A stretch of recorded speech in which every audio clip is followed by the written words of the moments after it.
All right, so my name is Marcia Allen, and I am part owner of here Dancercise.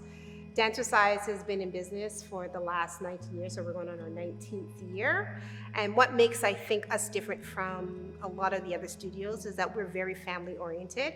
And not to mention, over the past 19 years, we've given out about $60,000 worth of scholarships to families and in need so that we can keep the children dancing. It has impacted our business tremendously because we've only been open, I would say, since September, like maybe 3 months. And since then, we can't come in. Prior to us closing down, we had to have the boxes 6 feet apart. We had to have, the masks on. So that was already hindrance already. It's hot. They can't see your face. They can't see your emotions. We couldn't touch. We couldn't do a lot of the things. And then we got closed down. And then once we got closed down, we went to Zoom format.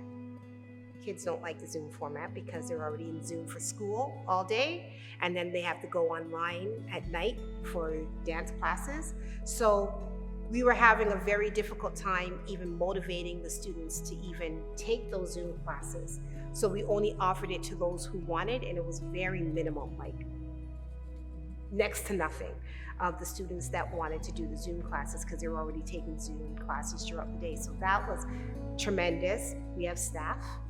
A lot of our staff, this is their only job, right? So they're not getting paid from us. They have to go and serve now and all. And that's a lot of things that we really think about. Like we really think about our staff, and we want to make them have an income. And the benefit for myself and my partner is we're both full-time.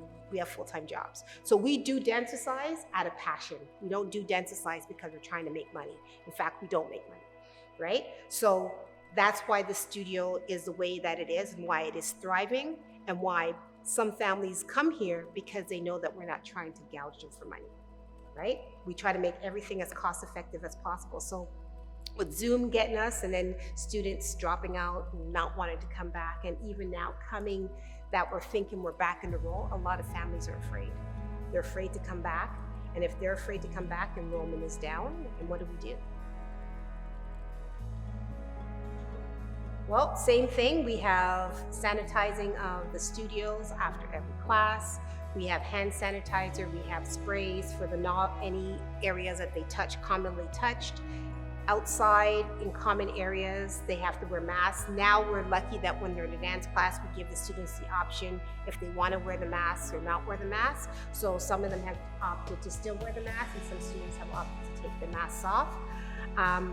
We have the rapid testing. So we have a kit in case anybody that we think is sick. We have that rapid testing kit that we can find out right away if someone has COVID. We also have thermometers, that we take temperatures if we need to take temperatures. We have a sign-in sheet or a sign-in that parents know. So we keep a log of who's in the studio and who's in the class in case anything does have an outbreak. We always have that. We can go back to the testing. So basically, we've done everything that we need to do for us to keep our doors open. Yes, 100% safe. Reason being, as I said, we do have the hand sanitizers and where they can sanitize. We have a washroom, obviously, where they can wash their hands if they don't want to sanitize. They have the option to wear the masks. Myself and my partner were both double vaccinated, so we make sure that gives the parents a little bit of ease. And the fact that we've made sure that any protocol that the government has asked us to do, we make sure we abide by it. So as a school teacher, kids are allowed back into the schools, kids are allowed back into the studios.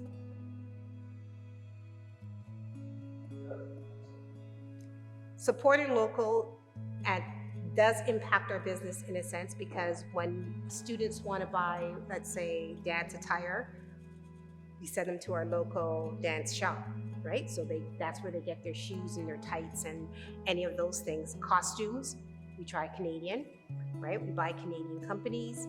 If we are doing anything in the community, we try to reach out to the Brampton community to get our names out there. So we do support the community as much as we can support the communities, because in that aspect, hopefully they come and support us.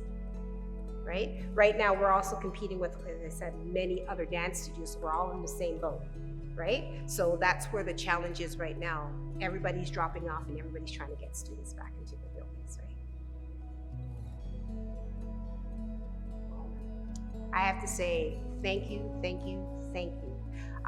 Without them right now, our doors wouldn't be open. We'll be shutting down. There are many studios that we know of that have closed their doors, who's been open for years. So we're just trying to, if we can weather through this, we can weather through everything. So with their support and with their knowledge and them, a lot of them, you know, give us the support. Hey, come to Dancercise, great studio. So we see that on Facebook all the time. We're always thanking them.